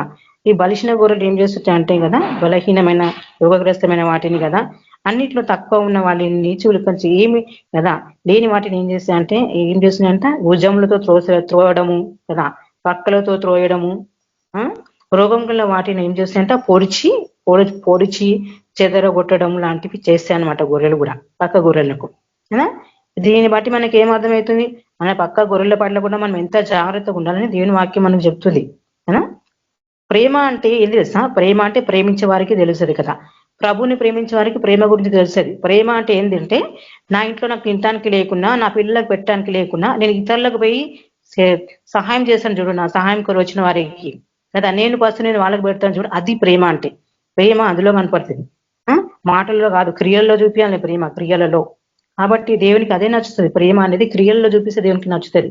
మనకు ప్రేమ ఉంది, ప్రేమ ఉందని లోపల అనుకోవడం కాదు కదా. ఎప్పుడైనా ఏ ఒక్క నీతిపరుడైనా నీ దగ్గరకు వచ్చినప్పుడు కదా, నీ బాధ, వారి బాధ నీ దగ్గర చెప్పుకున్నప్పుడు వారికి నీ వలన ఓదార్పు రావాలి కదా. దేవుని ప్రేమ నీలో కనిపించి ఓదార్పు వాళ్ళకి రావాలి. కానీ నీ మాటల వలన ఇంకా వారికి బాధ కలుగుతుందంటే, వాళ్ళ హృదయం నలిగిపోతుందంటే కదా, నువ్వెంత దౌర్భాగ్యుడవు, అట్లా బాధ పెట్టుతున్నావు అంటే ఎంత దౌర్భాగ్యుడు, ఎంత దుర్మార్గుడు కదా. దేవుడు ఎవరైనా బాధ పెట్టాడా? ఎవరిని బాధ పెట్టాడు. ఆయన అందరినీ ప్రేమిస్తాడు కదా. ఎన్నిసార్లు తప్పులు చేసిన వాళ్ళు క్షమించే అవకాశం ఇస్తుంటాడు మార్పు చెందుటప్పుడు. కానీ కొందరికి మార్పు అనేది రాదు. ప్రేమ అంటేనే తెలియదు. అవసరానికి వాడుకోవడం అంటే ప్రేమ కాదు కదా. వేరేల అవసరాల కోసం మనని మనము అర్పించుకోవడం, సాక్రిఫైస్ చేయడము ప్రేమ. దాన్ని ప్రేమ అంటారు. కోపం అంటే కదా, నిన్ను ఒక వ్యక్తి ఒక మాట అంటే తగ్గించుకొని ఉండడమే కదా కదా. నువ్వేం చేయాలి? నిన్ను ఒక వ్యక్తి ఒక మాట అంటే నువ్వు తగ్గించుకోవడం అంటే నీలో కోపం లేనట్టు కదా. కానీ నువ్వు ఒక మాట అంటే రెచ్చిపోయి కదా, నోటికి వచ్చినట్టు కదా మాట్లాడడము కదా, భయంకరంగా దూషించటం కదా, అరవడం చేయడం, అది కోపం కదా. కోపం దేవుని నీతిని ఎప్పుడు కూడా నెరవేర్చదు కదా. ప్రేమ స్వభావమే దేవుని నీతిని నెరవేరుస్తుంది. కానీ కోపం ఎప్పుడు దేవుని నీతిని నెరవేర్చలేరు అలాంటి కదా. ఇక్కడ ఏమంటుంది దేవుడు? కాబట్టి వాటికి అంట దేవుడు 22లో వచ్చిన మనం చూస్తాము. అయితే వాటికి మధ్య నేను తీర్పు తీర్చేదను అంటున్నాడు కదా. దేవుని తీర్పులు నిలబడడం అంటే ఎంత ఘోరం తెలుసా, ఎంత భయంకరము దేవుని చేతిలో పడటము. ఇది మనం మంచిగా గుర్తించాలి కదా. కాపరు లేక గొర్రెలు చెదిరిపోతా ఉంటాయి అన్నమాట. అయితే వాటిని బట్టి ఖచ్చితంగా దేవుడు లెక్క అడుగుతాడు. గొర్రెకు మధ్యలో కూడా దేవుడు లెక్క అడుగుతాడు. ప్రతి దానికి లెక్క తీసుకుంటాడు దేవుడు కదా. ఆయన కదా. అందుకే ఆయన దేవుడిని కృపాసత్య సంపూర్ణుడని దేవుని అంటాం మనం. అంటే అన్నిట్లోనే సంపూర్ణంగా ఉంటాడు కదా. న్యాయం తీర్పు తీర్చే విధాలు దాంట్లో కూడా దేవుడు కదా కరెక్ట్గా ఉంటాడు సంపూర్ణంగా కదా. అయితే ఇక్కడ ఏం చెప్తున్నాడు దేవుడు? కాపరి అయితే 24 వచనం చూస్తున్నాం మనం. కాపరిగా ఉండి వాటిని మేపును యెహోవానైనా నేను వారికి దేవుడనేందును, నా సేవకుడైన దావీదు వారి మధ్య అధిపతిగా ఉండును అంటున్నాడు కదా. నా సేవకుడైన దావీదు అని ఎవరిని అంటున్న దేవుడు? యెహోవానైనా నేను మాట ఇచ్చినాను, మరియు అవి అరణ్యంలో నిర్భయంగా నివసించినట్లు, అడవిలో నిర్భయంగా పండుకున్నట్లు నేను వాటితో సమానార్థ నిబంధన చేయుదును, దుష్ట మృగములు దేశంలో లేకుండా చేయుదును అంటున్నాడు దేవుడు అనా. జబర్దస్తిగా బాధపరిచేవాళ్ళు, ఇంతని బాధపరిచేవారు, ఏడిపించేవాళ్ళంట కదా. మృగము స్వభావం వంటి వాళ్ళ మృగములంట దేవుడు లేకుండా చేసేసాడంట భూమి మీద. మృగములు దేవుడు అంట తీసేస్తాడంట, భూమి మీద లేకుండా చేస్తాడంట. అయితే నా సేవకుడైన దావీదు వాటి మధ్య వాటిని ఏలును అంటున్నాడు. నా సేవకుడైన దావీదు అంటే మన ప్రభు కదా, కనిపిస్తుంది మళ్ళీ మనకి కదా. నా సేవకుడైన దావీదు అంటే యేసు ప్రభు కదా. మరి యేసు ప్రభు నందు నీవు కానీ నేను కానీ మన స్వభావం ఎట్లుండాలి కదా. మన స్వభావం కూడా మన ప్రభులాగానే ఉండాలి కదా. అయితే నీ దగ్గరికి బాధతోరను వస్తే దాన్ని ఆసరగా తీసుకొని కదా ఎవరిని మనం బాధించొద్దు. వాళ్ళ బాధల్లో మనం ఓదార్పు కలిగించాలి. కానీ మన బాధలో ఉన్న వారిని ఇంకా బాధ పెట్టి మాటలతో చేతులతో కదా, ఏదో నువ్వు నీతిమంతుడు అయినట్టు కదా నీ దగ్గర వచ్చి బాధ చెప్పుకుంటే కదా, ఒక నీతిమంతుడు ఒక పరిశుద్ధుడు నీ దగ్గర బాధ చెప్పుకుంటే కదా వచ్చి ఓదార్చాలి కదా. నువ్వు నీతిమంతుడు అయినట్టు బాధపరిచి కదా మృగం స్వభావం కలిగి ఉండొద్దు. అది దేవునికి ఇష్టం లేదు కదా. ఏమంటుండే దేవుడే కదా, అన్యాయసులు అంటే దేవుని రాజ్యానికి అర్హులు కాదంట కదా. మాటలతో బాధించేవారు ఒక వ్యక్తులని కదా కదా. నిర్దోష హృదయను, యథార్థ హృదయమును, నిష్కాపులైన హృదయాన్ని బాధపరిచేవారు కదా, వాళ్ళు నరహంతకుడు కాదా చెప్పండి? హృదయాన్ని గాయపరిచేవారు నరహంతకుడు కాదా? నరహంతకుడే కదా. మన నరహంతకుడు దేవుని రాజ్యానికి అర్హులు కాదు కదా. అన్యాయసులు దేవుని రాజ్యానికి అర్హులు కాదు కదా. దేవుని రాజ్య వారసులు కాదు కదా. ఎవరి హృదయాన్ని ఇప్పుడు ఎట్లా గాయపరుస్తున్నామో తెలుసుకోవాలి. ఎవరి హృదయాన్ని గాయపరచదు. ఒక్కటికి 10 సార్లు చూసుకోవడం కాదు, మనము ఒక్కటికి 10 సార్లు ఆలోచించి మనం మాట్లాడడం కాదు. దేవుని భయము కలిగి మాట్లాడాలి. ఏ వ్యక్తితోనైనా నువ్వు మాట్లాడుతున్నావంటే కదా కదా అతని హృదయం గాయపరుస్తున్నాను ఫస్ట్ చూసుకోవాలి. హృదయం గాయపరచడం నరహత్య చేయటం సమానము. నరహంతకుడు దేవుని రాజ్యానికి అనర్హులు అని దేవుని వాక్యం చెప్తుంది మనకి. కాబట్టి మనం ఎంత జాగ్రత్తగా ఉండాలని మనకి దేవుడి మాట, దేవుడికి వాక్యాన్ని మనం బయటపరుస్తున్నాం కదా. మన క్రియలలో, మన స్వభావంలో, మన అడవిలో దేవుని వాక్యం కనపడాలి. కానీ చెప్పుటలో కాదు, కేవలం చెప్పుటలో కాదు, చెప్పడానికి ఎన్నైనా చెప్పొచ్చు. కానీ చేసే క్రియలలో స్వభావములు కనిపించాలి కదా. దేవుని ప్రేమ కనిపించాలి ఆ నడవడిలో, ఆ మాటలలో కదా. దేవుని స్వభావము, దేవుని క్రియలు, ఆ మంచితనం అక్కడ మనం కనిపించాలి కదా. అప్పుడు కదా దేవునికి ఇష్టలే ఉన్నట్టు మనం. లేకపోతే కదా ఇతరులను బాధించే వారు ఎన్నడూ కూడా దేవునికి ఇష్టలుగా ఉండరు. ఆయన ప్రతి ఒక్కరికి కదా ఆయన ఏం చేస్తాడు? శిక్షిస్తాడు కదా. ఏమంటారు కదా, ఆయనకి వ్యతిరేకంగా ఉన్న వాళ్ళందరినీ శిక్షిస్తాడు దేవుడు. కాబట్టి ఇక్కడ ఏమంటాడు కదా, యెహోవానైన నేను 24 వచనంలో, యెహోవానైన నేను మాట ఇచ్చిన నేను మరి అవి అరణ్యంలో నిర్భయంగా నివసించినట్లు అడవిలో నిర్భయంగా పండుకున్నట్టు నేను వాటితో సమాధాన నిబంధన చేసేదాను కదా, మృగము లేకుండా చేసేస్తాను నేను అంటున్నాడు దేవుడు కదా. మరి ఎవరు మన మృగం స్వభావం కలిగి ఉంటున్నాం, మనం జాగ్రత్త పడాలి. మన క్రియలు మనం ఎట్లున్నాము, ఆ దృష్టికి కరెక్ట్ ఉన్నామా లేదా చూసుకోవాలి. మనము కదా ఇతరులకు కదా ఎప్పుడైనా వాళ్ళ దగ్గరకు వచ్చినప్పుడు ఏ సమస్యతో వచ్చినప్పుడు నీతిమంతులను ఒక పరిశుద్ధిని బాధించకు కదా. అప్పుడు యోబు దగ్గరికి వాళ్ళ ముగ్గురు స్నేహితులు వచ్చి కదా నీతులు చెప్పినట్లు ఉంటది కదా, అట్లుంటది అనమాట. యోబు దగ్గరికి ముగ్గురు స్నేహితులు వచ్చి కదా నీతులు చెప్పినట్లు ఉంటది కదా. అలాంటి వాళ్ళు వచ్చినప్పుడు యోబుని ఓదార్చారు వాళ్ళు ముగ్గురు స్నేహితులు. ఇంకా ఆయన మీద ఏమేసారు కదా, నీ నీతిమంతుడా కాదు, నీవు నీతిమంతుడు అనుకుంటున్నాడు, అందుకే దేవుడిని ఇట్లా పెట్టిండు ఇట్లా చేసినంటే చివరికి దేవుడు వచ్చి మాట్లాడినప్పుడు కదా ఏమన్నాడు యోబు గురించి. యోబు ఎలాంటి వ్యక్తి అంట కదా, ఆయన యథార్థవంతుడై చెడుతనంని విసర్జించిన వ్యక్తి అంట యోబు. అట్లున్నామా మనము? అట్లుండాలి. అట్లుంటున్నామా? జాగ్రత్తపడాలి. ఈ చివరి దినాలలో ఉన్నాం కాబట్టి కదా తీర్పులో నిలబడకుండా కదా మరి దేవుడు మెచ్చుకునే వారుగా మనం ఉండాలి. ఎవరిని బాధ పెట్టదు మనం కదా. నువ్వు కత్తి తీసుకొని పొడిస్తే హత్య చేసినట్టు కాదు, నీ మాటలతో చంపినా కదా హత్య చేసిన, నీ సహోదరుని హింసించినా నువ్వు హత్య చేసినట్లే. మనము ఒకసారి 1 కొరింథీ 6వ అధ్యాయం చూసుకుందాం. అయితే 1 కొరింథీ మనం 6వ అధ్యాయం చూసుకున్నాం. అయితే చూడండి, మీలో ఒకనికి మరి ఒకని మీద వ్యాజ్యం ఉన్నప్పుడు వాడు పరిశుద్ధులతో కాక నీతిమంతులు ఎదుట వ్యాజ్యమాడుతూ తెగించుచున్నాడా? పరిశుద్ధ లోకములకు తీర్పు తీర్చుదని మీరు ఎరుగరా? మీ వలన లోకములకు తీర్పు జరగవలసి ఉండగా మిక్కిలి అల్పమైన సంగతులను గురించి తీర్పు తీర్చుటకు మీకు యోగ్యత లేదా కదా. చూడు, నీ దగ్గర ఎవరైనా బాధతో వచ్చిననుకో వ్యక్తి కదా, ఏదైనా ఎవరితో వ్యాజ్యం ఉండి వచ్చిందనుకో తీర్పు తీర్చడానికి రావాలి కదా. మరి పరిశుద్ధుల గుంపులు ఉండడానికి ప్రయాసపడాలి. పరిశుద్ధుల గుంపులో ఉండడానికి ప్రయాసము మనకి రావాలి. అందులో ఉండటానికి మనం ప్రయాసపడాలి. ఎందుకంటే పరిశుద్ధులు ఈ లోకమునకు తీర్పు తీర్చేవారు. పరిశుద్ధులే ఈ లోకమునికి కదా తీర్పు తీర్చేవాళ్ళు. వాళ్ళంటే చూడండి, పరిశుద్ధులు లోకమునకు తీర్పు తీర్చేవారని మీరు ఎరుగారా? మీ వలన లోకమునకు తీర్పు జరగవలసి ఉండగా మీకు ఇలా అల్పమైన వాటి కొరకు మీరు తీర్పు తీర్చుటకు మీకు యోగ్యత లేదా కదా. అయితే తీర్పు తీర్చుటకు మీకు యోగ్యత లేదా అంటే కదా ఎట్లా తీర్పు తీర్చాలి కదా, న్యాయమైన తీర్పు తీర్చాలి. ఒకరి పక్షాన్ని నుండి ఒక పక్షంలో కాదు, ఇద్దరు వ్యక్తులు ఉంటే ఇద్దరు పక్షాల నుండి తీర్పు తీర్చాలి. ఇద్దరికి మంచి తీర్పు తీర్చాలి. అది పరిశుద్ధులకే సాధ్యం. అది అలా తీర్పు తీర్చడం కదా. నేను పరిశుద్ధులు అనేది నీతిమంతులం కాదు కదా. అందుకే దేవుడు వారి స్వభావంలో కనిపిస్తుంది, వాళ్ళ క్రియలలో వాళ్ళ నడవడిలో కదా మరి కనిపిస్తుంది అనమాట. ఏంటి వాళ్ళ పరిశుద్ధత కానీ వాళ్ళ నీతి కానీ. చూడండి, మనము దేవదూతలకు తీర్పు తీర్చుద్దామని మీరు ఎరుగరా కదా. దేవదూతలు కూడా తీర్పు తీస్తారంట ఎవరు? పరిశుద్ధులు. అయితే మరి ఈ భూమి మీదనే కరెక్ట్ ఉండకపోతే దేవదూతలకు ఏం తీర్పు తీరుస్తాము కదా. పరిశుద్ధుల గుంపులో ఉండకపోతే ఇతరులకు ఏం తీర్పు తీరుస్తాము కదా. నువ్వు పరిశుద్ధుల గుంపులో ఉండడానికి నీకు ప్రయాసం ఉంటే ఎన్ని విధాలుగా నువ్వు కరెక్ట్గా ఉండాలి కదా. ఏమంటారు కదా, అనేకమైన లోపాలు మనలో పెట్టుకొని ఇతరులను విమర్శించడం కాదు, ఇతరులను విమర్శించదు. మనలో మనం కరెక్ట్ ఉంటేనే కదా ఇతరులకు తీర్పు తీసా ఇతరులను విమర్శించాలి. కానీ మనలో ఏ ఒక్క మంచి తనము లేనప్పుడు మనం అర్హులమే కాదు తీర్పు తీయడానికి కదా, ఒక అనటానికి కదా. మనము కదా పరిశుద్ధ కలిగి ఉండాలి, పరిశుద్ధుల గుంపులో ఉండాలి కదా. నీతిమంతులు ఇక్కడ ఏమని చెప్తున్నాం కింద వచ్చిన కింద మనము తన సహోదరుల మధ్యను రాజ్యము తీర్చగల బుద్ధిమంతుడు మీరు ఒకడను లేడా అని అంటున్నాడు ఇక్కడ కదా. తన సహోదరుల మధ్యను వ్యాజ్యమును తీర్చగల బుద్ధిమంతుడు మీరు ఒకడైనా లేడా అంటున్నాడు దేవుడు కదా. మరి సహోదరుల మధ్యలో వ్యాజ్యం కలిగినప్పుడు కూడా మంచి తీర్పు తీర్చే బుద్ధిమంతుల్లాగా ఉండాలి. బుద్ధిమంతుల్లాగా ఉండాలి కానీ లేదా ముంగలు ఒకటి చెప్పి మళ్ళీ వెనకాల ఒకటి చెప్పి ఇలాంటివి పనికిరావు మనకు దేవుని దగ్గర కదా. మనము ఎప్పుడు ఎదుట ఒకటే, మనం తెర వెనుక ఒకటిలాగా తెర ముందు ఒకటిలాగా ఉండాలి. ఎవరి ముందైనా ఒకటిలాగా ఉండాలి. మనని దేవుడు చూస్తుందని ఫస్ట్ మనము భయపడాలి. అది చూడాలి, మన మనుషులు చూస్తున్నారని కాదు కదా. దేవుడు నన్ను చూస్తున్నాడు, ప్రతి క్షణం దేవుడు కళ్ళు నన్ను చూస్తున్నాయని మనము భయము కలిగి ఉండాలి. సాటి వ్యక్తుల పట్ల కూడా భయము కలిగి ప్రవర్తించాలి, ప్రేమ కలిగి ప్రవర్తించాలని దేవుని వాక్యం మనకి చెప్తుంది రోజు కదా. బుద్ధిమంతుల్లాగా ఉండాలి కదా. సహోదరుల మధ్య వ్యాజ్యం కలిగినప్పుడు కదా ఎట్లున్నట్టు బుద్ధిమంతుల్లాగా ఉండాలంట కదా. అట్లా లేరా మీలో అని అంటున్నాడు దేవుడు ఎంత కదా. దేవుని మనసు ఎంత బాధ కలిగితే కదా మనకి ఈరోజు వాక్యం బయలుపరుస్తున్నాడు.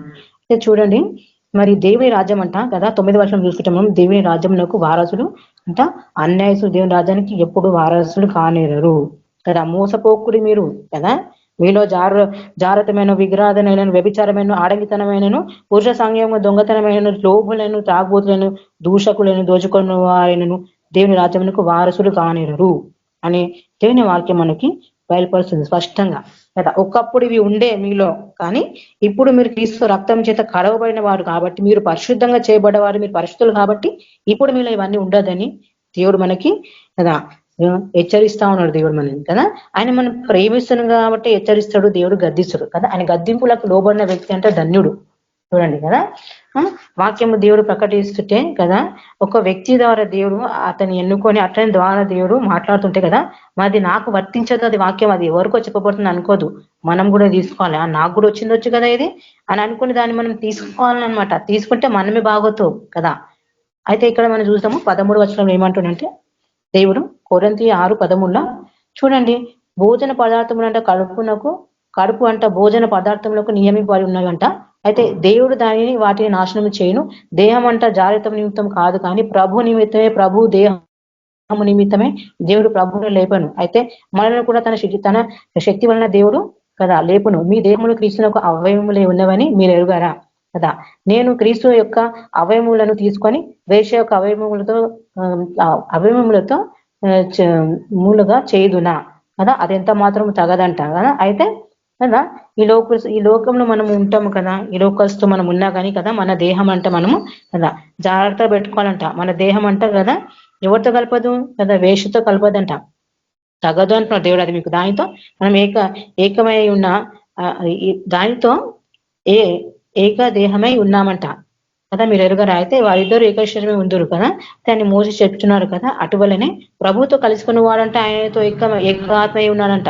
అయితే చూడండి, ప్రభుతో కలుసుకున్న వాడంట ఆయనలో ఏకాత్మై ఉన్నాడు. అంటే ప్రభు ఆత్మ మన ఆత్మ కలిసే ఉంటుంది రోజు. కాబట్టి మనం ప్రభు ఆత్మ మన ఆత్మ కలిసినప్పుడు కదా, ప్రభు ప్రతి ఒక్కటి మనం చూస్తున్నాడు కదా. చూడండి, ప్రతి ఒక్కటి ప్రభు మనం చూస్తున్నాడు కాబట్టి రెండు ఆత్మలు ఏకమై ఉన్నప్పుడు కదా ఏమి రావాలి కదా కదా, మన జీవమును కదా మన ప్రభులో దేవునిలో దాచబడి ఉన్నది. కాబట్టి మన ఆత్మ దేవుని ఆత్మతో ఏకమైనప్పుడు కదా దేవుని క్రియలే మనలో ఉండాలి కదా, దేవుని యొక్క స్వభావమే కదా, మంచి స్వభావం మనలో ఉండాలి కదా. కదా పరిశుద్ధాత్మ ఏం కోరుకుంటాడు కదా చెప్పండి. దేవుడు పరిశుద్ధాత్మ దేవుడు ఆయన ప్రేమ స్వరూపి ఉన్నాడు కాబట్టి ఫస్ట్ ప్రేమ ఉండడం కోరుకుంటాడు.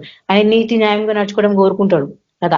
ఇతరులను బాధించకుండా వారిని ఆదరించడం కోరుకుంటాడు కదా. ఆయన ఆత్మ ఎంత దుఃఖపడుతుంటది అంటే కదా, అందుకే మనం కదా ఎవరి పట్టేటం తెలుసుకోవాలి. కాపురులైనా కానీ గొర్రెలైనా కానీ ఎట్లుంటున్నాం కదా, చివరి దినాల్లో ఉన్నాము, ఆయన రాకడ సమీపంలో దినాలు ఉన్నాము కదా. మన ప్రవక్తన మన స్వభావం ఎట్లుంటుంది, దేవునికి ఇష్టంగా ఉంటుందా, ఈ ఎదుటి వ్యక్తులని బాధపరచకుండా కదా ప్రోత్సహించే అంటే సహాయపడే విధంగా ఓదార్చే విధంగా ఉందా చూసుకోవాలి మనం అలా. అయితే మనము మన దేవుని ఆత్మ పరిశుద్ధాత్మ మనము ఏకమే ఉన్నాము కాబట్టి కదా, పరిశుద్ధాత్మ కలిగిన వాళ్ళ నుంచి కలిగిన వారికి పరిశుద్ధంగానే ఉంటారు కదా వాళ్ళు కదా. పరిశుద్ధాత్మ కలిగిన వాళ్ళు కదా ఆత్మ ఫలాలు వాళ్ళ నుంచి రావాలి కదా. మరి ఎందుకు ఒక బావిలో నుంచి మంచినీరు కదా, ఒక బావిలో నుంచి ఒక మంచి బావి నుంచి మంచినీరు వస్తుంది కానీ అందులో నుంచి చేదు నీరు రాదు కదా. అట్లాగే కదా చేదు బావి నుంచి మంచి నీరు రాగలదా, రాలేదు. కాబట్టి కదా మంచి బావిలాగా మంచి నీరులాగా ఉండాలి. చూడటానికి రెండు బావులు రెండు నీరులాగానే కనిపిస్తుంది, కానీ అందులో చేదు నీరు ఉంటుంది, ఒక చేదు నీరు గల బావి ఉంటుంది, మంచి నీరు గల బావి ఉంటుంది కదా. అయితే మంచి నీటిలోంచి చేదు ఎట్లా రాదో అట్లనే చేదులో అంటే మంచి రాలేదు. కాబట్టి దేవుడు ఇక్కడ ఏం చెప్తున్నాడంటే మరి రెండు మంచి నీళ్ళలాగానే కనిపిస్తుంది, కానీ పరిశుద్ధాత్మకి సమస్తము తెలుసు. ఆయన అన్నిటిని చూస్తున్నాడు కదా. అన్నిటిని చూసి ఒక్క రోజు ఏం చేస్తాడు, దానికి తగిన శిక్ష ఇస్తాడు దేవుడు, దానికి తగిన ఫలం అనుభవించాల్సి వస్తుంది, పొందాల్సి వస్తుంది. అందుకే దేవుడు మనకి ప్రభు మనం మాట్లాడితే విన్నాం ఒక దగ్గర ఏమంటున్న ప్రభు కదా, నీవు కదా దారిలోనే నువ్వు కదా సమాధాన పడము కదా, నీ ప్రతిబాధిత నువ్వు దారిలోనే సమాధాన పడము, లేకపోతే నీవు అప్పగింపబడదు, నీవు కడపటి కాసు చెల్లించిన వరకు కూడా నువ్వు కదా అక్కడనే ఉంటావు అని అంటున్నాడు దేవుడు కదా. మరి ఎవరు చూడట్లేదు కదా నా అంతరంగాన్ని అనుకుంటాం, కానీ దేవుడు మన అంతరంగంలో ఏకాత్మే మనలో ఉన్నాడు కాబట్టి సమస్త మన గురించి ఆయనకు తెలుసు. కాబట్టి ఎవరు కూడా తప్పించుకోలేరు కదా. వేషధారణ ఉంటే మనుషులు చూపించగలుగుతాం, కానీ దేవుని దగ్గర చూపించుకోలేము కదా కదా.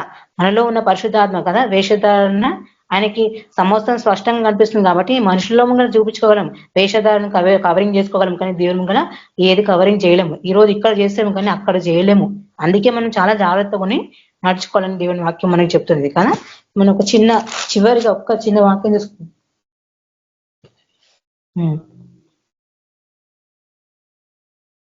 అయితే చూడండి 39 వచనం మనము అది కొరింథీ 7వ అధ్యాయము, 1 కొరింథీ 7వ అధ్యాయము 39 వచనం చూసుకుందాం. సహోదరులారా, నేను చెప్పినది ఏమనగా, కాలము సంకుచితమే ఉన్నది కనుక ఏక మీదట భార్యలు కలిగిన వారు భార్యలు లేనట్లును, ఏడువారు ఏడవనట్లును, సంతోషించి వారు సంతోషించినట్లును, కొనువారును తమది కాదని కొన్నట్లును, లోకమును అనుభవించు వారు అమితముగా అనుభవించినట్లు ఉండవలెను. ఏలనగా ఈ లోకపు నటన గతించుచున్నది కదా, ఈ లోకము నటన అంతా గతించుచున్నదంట. కాబట్టి వేషధారులే ఉండదు, లోకము నటన గతించిపోతుంది కదా. ముంగలొకటి వెనుకొకలా ఉండదు. ఈ లోకం యొక్క నటన గతించుతుంది. ఇతరులను బాధించదు, హింసించదు. ఎవరి గురించి కూడా మనం కదా ద్వేషం కలిగి ఉండదు. ప్రేమ అనేది ఏదో మనం నేర్చుకొని ప్రేమగా ఉండటానికి మనం ప్రయాసపడాలి కదా. కదా ఇందాక విన్నారు కదా, ప్రేమ అంటే ఏంటిది కదా, మనకు లేకుండా కానీ ఇతరులకు పెట్టడమే ప్రేమ. మనకు బాధలున్న ఇతరులను ఓదార్చడమే ప్రేమ, కానీ బాధించడం అది ప్రేమ కాదు కదా. 10 మాటలు ఒకలా ఏమన్నా అన్నా కానీ తగ్గించుకొని ఓర్పు సహనం కలిగి ఉండడమే ప్రేమ కదా. కోపము దేవుని రాజ్యాన్ని నీతిని నెరవేర్చదు. కాబట్టి కోపము ఎంతసేపు ఉంటుంది కోపం అన్నా కదా, ఒక 10 నిమిషాలు ఉంటుంది, ఒక 50 నిమిషాలు ఉండవచ్చు. పొద్దున్న స్టార్ట్ అయితే సాయంత్రం వరకు ఉంటుందొచ్చు, తీసేస్తాం. కానీ ఆ కోపం పోయి దేశంగా మారిందనుకో, ఆ ద్వేషం ఏమైపోతుంది కదా, ఆ ద్వేషం ఏమైపోతుంది కదా, చాలా డేంజర్ గా మారిపోతుంది. దేశం పోయి పగగా మారుతుంది. ఆ పగ ఏం చేస్తుంది, మనిషిని నాశనం చేస్తుంది కదా. మగ మనిషిని నాశనం చేస్తుంది కదా. ఆ నాశనం చేయబడ్డవాడు ఎక్కడికి పోవాలి కదా, ఆఖరికి వస్తే అది నరకంలో పోయి పడవలసి వస్తుంది వాళ్ళకి. కాబట్టి ఎవరిని మనము కదా మన ప్రవక్త ద్వారా ద్వేషించదు. మనలో చెప్తున్నాను కదా, మనలో మంచి స్వభావం, మనలో అనేకమైన లోపాలు మనం పెట్టుకొని ఇతరులకు మాత్రం విమర్శించకుండా జాగ్రత్త పడాలి కదా. ఎందుకంటే ఆ శిక్ష, ఆ దోషము నీ మీదికి వస్తే జాగ్రత్త పడాలి కదా. ఇది ఈ ఒకటి కదా, నీలో లోపాన్ని బట్టి నీకు దేవుడు ఒక శిక్ష విధించబోతుంటే కదా, నీలోని దోషంని ఎరగక ఇతరులను విమర్శించడం వలన ఇంకా పెద్ద తీర్పుకు లోనవుతాము. ఇది మనం జాగ్రత్త గ్రహించాలి కదా. వాక్యము చెప్తే మనం ఏం చేయాలి కదా, ఏం చేస్తాం, కొంతమంది యూట్యూబ్లలో వాక్యం చెప్తుంటే అవి విని అందులో నుంచి తెచ్చుకొని అందులో ఏదో మసాలా యాడ్ చేసి కలర్ యాడ్ చేసి చెప్పడం కాదు. దేవుని వాక్యము దేవుని దగ్గర కూర్చొని నేర్చుకొని కదా, మంచి స్వభావము యథార్థ హృదయం కలిగి చెప్పడము నేర్చుకోవాలి మనము. అప్పుడైతే మనకి బాధ అనేది ఏంటో, ప్రేమ ఏంటో, మనం ఎవరిని బాధిస్తున్నామో అని మనం తెలుసుకోగలుగుతాం. ఎవరైనా చెప్పింది వింటే కదా ఏం చేస్తాం మనము కదా. ఇట్లా ఈ చూడండి వాక్యము, నాకు అసలు నా 17th అనుకుంటా నేను చెప్పేది వాక్యము. అయితే దేవుడు నాకు ఒక రోజు లేబెట్టి కూర్చోబెట్టిండు ఈ హెచ్కేల్ గ్రంథం వాక్యం ధ్యానించమని కదా. నేను ఇలాంటి ఇర్మియా, హెచ్కేలు ఇలాంటి వాక్యం చెప్పడానికి నాకు ఇష్టం ఉండదు. ఎందుకంటే ఇలాంటి వాక్యాలు చెప్తే నాకేదో ద్వేషం ఉంది, కోపం ఉంది కాబట్టి నేను చెప్తున్నాను అనుకుంటారని. నేను దేవుని దగ్గర అన్న దేవాన్ని నేను చెప్పలేను, నాకు చెప్పడానికి రాదంటే దేవుడు నాకు ఇదే వాక్యం చూపిస్తున్నాడు. నేను ఇది తప్పించుకుని వేరే వాక్యం నేను వెతుక్కుంటే అది వేరేళ్ళ ద్వారా దేవుడు బయలుపరిచేసిన వాక్యం చెప్పించేసిండు. నన్ను ఇక్కడికి తీసుకొచ్చిండు దేవుడు. కాబట్టి ఆయన చెప్పమనేది నేను చెప్తా, కానీ ఎక్కడన్నా కాపీ కొట్టుకొని ఎవరో చెప్పి నేను కాపీ చేసుకొని దాన్ని ఇంకొని యాడ్ చేసి నేను చెప్పలేను కదా. నాకు తెలుసు దేవుని శిక్ష అంటే ఏందో, ఎట్లా వస్తాం మన మీదకి కదా, అది నాకు తెలుసు. కాబట్టి కదా మనము ఏం చెప్తున్నాం మనం చూసుకోవాలి కదా. 10 సార్లు ఆలోచించడానికంటే దేవుని భయం కలిగి ఉన్నాం అనుకో కదా, ఆలోచించాల్సిన అక్కర్లేదు కదా. నాలో దేవుడున్నాడు కదా, ఆయన చూస్తున్నాడు అని నీకు భయం ఉంటది. ఇంకోటి, నువ్వు ఆయనను ప్రేమిస్తే కదా, ఆయన పూర్ణ హృదయంతో ప్రేమిస్తే ఇతరులను ప్రేమించే మనసు ఉంటది, లేకుంటే ఉండదు కదా. అదే దేవుడు మనతో ఈరోజు మాట్లాడుతున్నాడు కదా. అయితే నేను నిశ్చయించుకొని చెప్పాలని వాక్యం దేవుడు వేరే ద్వారా బయలుపరిచేసిండు. అది నేను చెప్పలేకపోయినాను ఇంకా. అయితే అది ఫస్ట్ నాకైనా ఎప్పుడైతే నైట్ లేచి ఈ వాక్యం కోసం నన్ను కూర్చోబెట్టిండో, నేను నైట్ 2 గంటల నుంచి తెల్లారగట్ట 4 గంటల వరకు వాక్యం ధ్యానిస్తుంటే దేవుడు మాట్లాడుతున్నాడు ఈ వాక్యమే చెప్పమని కదా. అట్లనే కానీ మనం తప్పించుకోవాలనుకుంటాము దేవుడు చూపించింది, కానీ దేవుడు ఏదైతే ఆయన చెప్పిండు అదే దేవుని మాటనే ఆయన నెరవేర్చడు కదా. కానీ మన స్వబుద్ధిని దేవుడు కదా ఆధారం చేసుకునేడు కదా. ఎప్పుడు మన స్వబుద్ధిని ఆధారం చేసుకోకుండా, అందుకే స్వస్థ బుద్ధి కలిగి మనము దేవునికి లోబడి ఉండాలని దేవుని వాక్యం మనం ఈరోజు చెప్తుంది. ఈరోజు మనకి కదా స్వస్థ బుద్ధి కలిగి ఉండాలి. మన బుద్ధి స్వస్థత కలిగి మంచి బుద్ధి కలిగి ఉండాలని దేవుని వాక్యం ఈరోజు చెప్తుంది కదా. కాపురం గురించి గొర్రెల గురించి చెప్పిన దేవుడు కదా, ప్రతి ఒక్కరికి తీర్పు తీశారు. ఎవరిని వదిలాడు దేవుడు కదా, ఎవరిని వదిలాడు. అందుకే భయం కలిగి ఉండండి కదా. ఆయనని ప్రేమిస్తే కదా మీరు తీర్పుల్లో ఉండరు. ఆయనని ప్రేమిస్తే సమస్తాన్ని సహిస్తారని దేవుని వాక్యం చెప్తుంది కదా. నేను నా సొంతంగా ఏమి తీసుకొని చెప్పలేదు, దేవుని బయలుపరిచిన చెప్పినాను కాబట్టి కదా. ఏమైనా లోటుపాట్లు ఏమన్నా మనం అన్ని కదా సరి చేసుకొని కదా ఆయనకు వ్యతిరేకంగా ఉండని తీసి పడేసాం మన నుంచి. ఎందుకంటే ఈ లోకము నటనని గతిస్తుంది. ఎందుకు మనకు కదా ఒక రోజు ఆయన ముంగలు నిలబడాలి కదా. ఒక రోజు ఆయన ముందు మనం నిలబడాలి కదా. ఆయన వచ్చినప్పుడు ఆయన ముంగల శక్తి కలుగుటకు మనము నిలబడే వాళ్ళుగా ఉండాలి, కానీ కదా భయపడి పరిగెత్తే వారుగా ఉండొద్దని దేవుని వాక్యం మనం చెప్తున్నాడు. ఎందుకంటే ఆయన మనల్ని ఎంతో ప్రేమిస్తున్నాడు కాబట్టి కదా, ఆయన బాధపడుతున్నాడు కాబట్టి మనకు దేవుడు బయలుపడుతున్నాడు ఈ వాక్యం కదా. అందుకే మనము ఈ వాక్యాన్ని అంగీకరించి మనము ఈ వాక్యానుసారంగా నడుచుకుందాం కదా. దేవుని మనం కదా దేవుని యొక్క ప్రేమను మన ఇతరులకు చూపిస్తాం కదా. ఫస్ట్ వాళ్ళు మనం దేవుని సంతోషపరుస్తాము. మరి నేనేమైనా ఎవరికైనా నేను చెప్పిన వాటి ఈ మాటలు బాధ కలుగుంటే నన్ను క్షమించని దేవుడు బయలుపరిచి నేను ఇక్కడ చెప్పిన కానీ నా సొంతంగా అయితే నేను ఏది చెప్పలేదు కదా. మరి దేవుని యొక్క వాక్యం, దేవుడి యొక్క మాటలను వాక్యాన్ని దీవించుకున్నాక ప్రార్థించుకుందాము. స్తోత్రం ప్రభా, పరిశుధాత్మల దేవ, యేసు ప్రభా, నా తండ్రి నీకు వందనాలు రాజా. ప్రభా నా తండ్రి దేవ, మీరు మమ్మల్ని ఎంతగానో ప్రేమిస్తున్నారు ప్రభా. మా యొక్క మంచి కాపరి ప్రభా మీరు తండ్రి. ఏ మనుషుల దగ్గర ప్రభా మాకు తండ్రి ప్రభా ఓదార్పు రాదు ప్రభా తండ్రి. అయ్యా కానీ ప్రభా మీరు ఓదార్చేవారు, మమ్మల్ని కట్టుకట్టేవారు ప్రభా, మమ్మల్ని బాగు చేయవాడు దేవా ప్రభా. అయ్యా మీరు రోజు ఎంత బాధతో మాతో మాట్లాడుతున్నారు ప్రభా తండ్రి. అయ్యా ప్రభా మమ్మల్ని అందరినీ క్షమించండి ప్రభా తండ్రి. ఒకవేళ ప్రభా ఎవరైనా బాధిస్తున్న మా గొర్రెలుగా ఉన్నవారు ప్రభా ఒకవేళ తండ్రి సాటి వారితో ప్రభా సరిగ్గా లేరేమో తండ్రి ప్రభా, దయచేసి క్షమించండి ప్రభా. అయ్యా మేము సరి చేసుకుంటాం తండ్రి ప్రభా. మా సాటి వారి పట్ల కూడా మేము ప్రేమ సమాధానం కలిగి ఉంటాం తండ్రి. తండ్రి వారి యొక్క సమస్యల్లో కూడా మేము తండ్రి తోడండి ప్రభా తండ్రి. అయ్యా మేము దాన్ని మరి సాల్వ్ చేసే వారిగా ఉంటాం దేవా. మాకు సహాయపడండి, తోడండి. మా దోషములను పాపములను క్షమించండి ప్రభా. మాలో ప్రతి బలైతాన్ని తొలగించండి అయ్యా తండ్రి. మమ్మల్ని అందరినీ క్షమించండి దేవా ప్రభా. పరిశుధాత్మ దేవా యేసు ప్రభా మీరు ఎంతగానో దుఃఖిస్తున్నారు ప్రభా తండ్రి. అయా మీ ఆత్మ తండ్రి మా ఆత్మతో కలిసి మనం ఏకమై ఉన్నాం ప్రభా తండ్రి. మాలో ఏంటండి మరి అయా మీ యొక్క ప్రేమ స్వభావమే ఉండాలి, కానీ ప్రభా ఈ మృగ స్వభావం మాలో ఉండటానికి వీలేదని ప్రభా మీరు చెప్తున్నారు ప్రభా. అయా అలాంటి స్వభావం తీసి పడేస్తాం దేవా. మేము అసహించుకుంటాం తండ్రి ప్రభా. అయా మిమ్మల్ని సంతోషపరిచే బిడ్డలుగా మేము ఉంటాం ప్రభా. అయా మమ్మల్ని క్షమించండి తండ్రి. అయా ప్రభా మమ్మల్ని సర్వసత్యంలోకి నడిపించిన దేవా, మాకు తోడని నడిపించండి తండ్రి. అయా క్షమించండి ప్రభా. వచ్చిన ప్రతి వారిని ఆశీర్వదించిన దేవానికి వందనాలు చెల్లిస్తాం ప్రభా తండ్రి. అయా వాక్యం చేత ప్రభా మమ్మల్ని ఎంతగానో బలపరిచిన తండ్రి, మమ్మల్ని ఎంతగానో సరి చేసినావు అయ్యా తండ్రి. అయ్యా మమ్మల్ని మీరు ప్రేమిస్తున్నారు కాబట్టి తండ్రి మమ్మల్ని హెచ్చరిస్తే మమ్మల్ని గద్దించి ప్రభా మీరు ప్రభా మమ్మల్ని కాచి కాపాడుతున్నారు దేవా. అయ్యా ఎందరో ప్రభా తన ఈ దినం చూడకుండా పోతున్నారు ప్రభా, కానీ ఈ రోజు వరకు ఇంతవరకు ప్రభా మీ సన్నిధిలో మమ్మల్ని పెట్టుకుని ప్రభా మమ్మల్ని ఓదార్స్తూ ప్రభా మమ్మల్ని సరి చేస్తున్నారు ప్రభా తండ్రి. అయ్యా మీరు అక్కడి వరకు ప్రభా మేము తండ్రి మమ్మల్ని మేము సరి చేసుకుని ప్రభా ఈ నిందలు ఎన్ని వారిగా ఉండి మేము తండ్రి సరియాగులాగా మాకు తోడండి ప్రభా తండ్రి. అయ్యా మీరు క్షమించే దేవుడు తండ్రి, ప్రేమాస్వరూపుడ కృపా వాత్సల్యము గల వాడవ దేవా తండ్రి. అయా నీకు వందనాలు రాజా.